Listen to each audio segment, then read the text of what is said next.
For most currency traders, the key to Forex trade profits is spotting trends and identifying signals that the market is moving in one direction or the other. Almost any trader who is successfully making money in the foreign exchange markets will be using trends as part of his or her trading strategy. It can take time to learn all the details of trading trends, but you do not necessarily need to know everything to get started and be making money.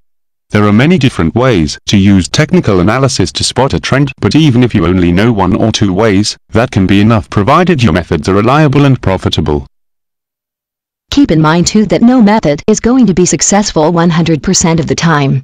All traders have losses, and what is important is how you bounce back from them.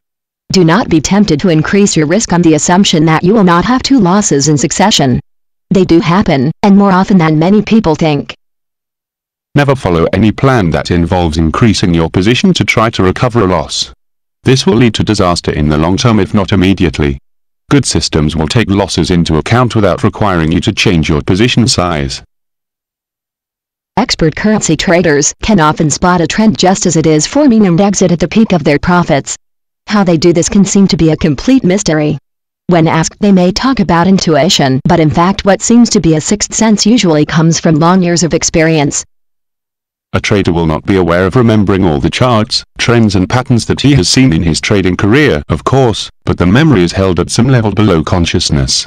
Often it will prompt an impulse to buy or sell at just the right moment. But an inexperienced trader cannot act this way. First, you do not have all of that knowledge of past patterns stored in your brain. Second, you have to be very cool and aware of the difference between your emotions and your intuition to make a success of it. Therefore, when you are beginning, you should not try to act at the very start of a trend or stay in until the last moment. If you jump in right at the start, you will often find that you had misread the signals and there is no trend. It could even go against you. And if you hold out past the slowing down of the trend in order to try to maximize your profits, you will often be stuck in a reversal before you have time to react. The good news is that provided you are able to identify a trend using chart patterns and indicators such as the MET crossover, you can set up a system that will allow for the trend to get underway before you act. You can also close the trade before the decline sets in. Become familiar with all of the indicators that are available to you and use as many of them as you can to set up your system. Understand what each one does and where its weaknesses lie. Then you will be in a very good position to set up a Forex trade system that will bring you regular profits.